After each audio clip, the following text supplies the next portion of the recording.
Dylan. Thank you for coming all the way back from Paris to be with us and then going all the way back tomorrow morning. It's absolutely much nice. Thank you. Yeah, the cake was good. I agree. You've written now 2 books about David Bowie. What is it about him that so entrances you? I think people who like David Bowie like him in a very particular way, and I think unlike pretty much every other rock star of that era, we all think that we have a special relationship with him. And I think that people, as you were saying earlier, it's unlike any relationship that you might have with Bob Dylan or the Beatles or someone. It feels very, very close. It feels very particular. What's your relationship with him? Well, I knew him. I wasn't a friend. I knew him for quite some time. We did lots of interviews over the years. And in the book, I wanted to make sure that the only quotes from him in the book were from interviews that I'd actually done with him, because I wanted to know that they were true. I mean, there are lots of books about David Bowie, and some of them are very good. Some of them are appalling, but they're all about his career. And I actually wanted, knowing him as I did, I wanted to write a book that was more about him as a man. So as well as all the, I figured there are 50 people you needed to speak to in order to be taken seriously as a Bowie biographer. There's Tony Visconti, Mick Rocks, Nile Rodgers, Carlos Alomar, etc. And then there are another 50 people who rarely get as much airtime, but who deserve to be included in anything that attempts to define his life. Film directors, photographers, lovers, wives. And then I suppose there are the other 50 people where you're talking to someone and they say, well, have you spoken to Kevin? And you go, well, who the hell's Kevin? So you endeavour to find and interview Kevin. So there are lots of Kevins in the book. So there are 150 new interviews in the book, plus there are 30 people who have now passed on and who are impossible to get hold of. Yes, well, that's the problem.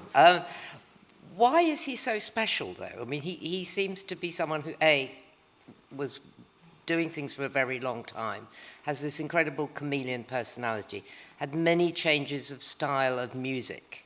What was it that made him quite so... I mean, why was he worth all those interviews? I think people say that he was very expedient, and that he met people and sort of sucked the creativity out of them and used them for his own devices. But I tend to think of him more as a football manager, who basically worked with the best people time and time again, almost on a sort of project basis. But he had a callousness about him. There was a woman, a very nice woman I interviewed called Mary Finnegan, who knew Bowie in the late 60s in Beckenham. I spent a lot of time in Beckenham and Bromley and Brixton with people that he grew up with. And Mary Finnegan was his landlady and then lover. I think she became the lover because she was the landlady. He was quite impoverished at the time. And they lived together in Beckenham for about 18 months. She helped him put on the Free Festival, the Beckenham Free Festival. And then he went off and became incredibly famous. And in his pomp, in the Ziggy Stardust period, he rang her up and invited her to a big Ziggy Stardust concert, which was at Earl's Court. So she goes to the concert, and there's an after party, and they go to the after party up in the gods of Earl's Court. And then the party winds down, and then she describes Bowie coming up to her, taking her hand like this, and basically leading her to the door, opening the door, and saying, "Mary Finnegan, it's been tremendous knowing you," and closing the door. That was it? That was it. But that story was replicated, I would say, without exaggeration, maybe 15 or 20 times in the book, by various people who had known him for a particular period of time, particularly journalists, actually, and then it was sort of over. But the weird thing is, almost none of them begrudge that, because the trade-off, knowing him, working with him, sleeping with him, whatever, was enough. When did you first meet him? I met him. I was a film extra. I was an extra on a very bad vampire movie called The Hunger. And he was in it? Yeah, he was in it with Catherine Deneuve. I also shoot down Roger Moore's plane in Octopussy, actually. Those are the two films I've been in. This would be great for our next Hey Trustees meeting. And it was my job to walk up and down. It was filmed in Heaven, the big nightclub, which my daughter just went to at the weekend. I'm surprised to find out that it's still there. Big gay nightclub under Charing Cross Arches. And it was my job to walk up and down these metal stairs while Bela Lugosi's Dead by Bauhaus played out at a deafening volume. And I had a very impressionable 21-year-old. I thought I'd died and gone to heaven. So that's how I first met him. And then 3 years later, I was a journalist. And then over the sort of 20-25 period, then met him and got to know him and interviewed him quite a few times. Did you like him? Yeah, but then he was one of these people who went out of their way to make you like them.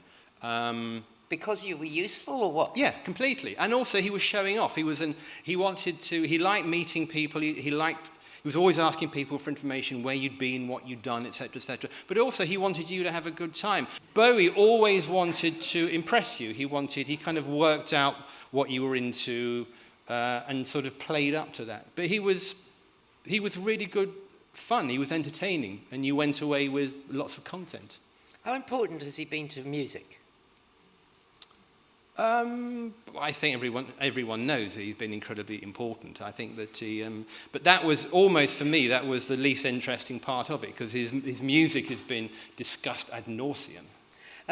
You said that I think we forget it, because certainly my image of Bowie is that he's quite, not puritanical, but that he was kind of quite proper. I mean, he was married and he seemed quite sane, but in fact he had a lot of very rackety periods. Well, he had. I mean, I think it's, when he died, he was treated like, he was a saint. I mean, it's but it's easy to forget that in the early 70s, I mean, he was a pretty extreme rock star and had the appetites of a rock star, and lots of sex and lots of drugs. I mean, there is a period in the book that's all about that, sort of 72 to 76.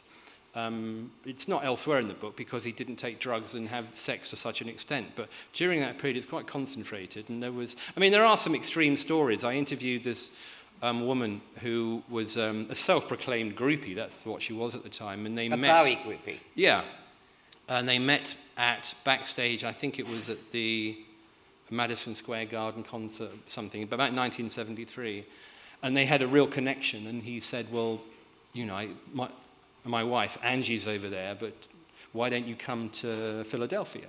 So she went straight to Philadelphia. What did Angie do? Well, I don't think Angie would have been very happy if he'd have... You see what I mean? Mm-hmm. Yeah. Sort of. Because Angie wasn't going to be in Philadelphia. Okay. So he said, come to Philadelphia. And so she went straight to the hotel suite, and Bowie comes in from the concert, flame hair, white face, etc., and they sit down, and she describes it as being a seduction, with very nice wine and music, etc., etc. And after a while, there's a knock on the door, and it's a guy called Stewie George, who was Bowie's long-term security guy, bodyguard.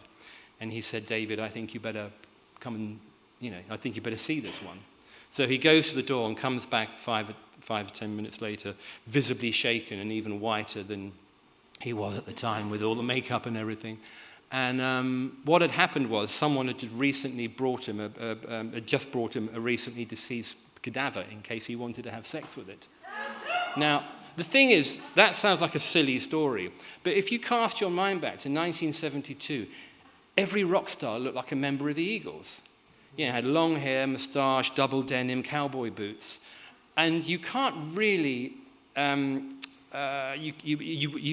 You can't exaggerate too much just how different David Bowie looked at that time. Mm-hmm, mm-hmm. And people didn't know what he wanted to,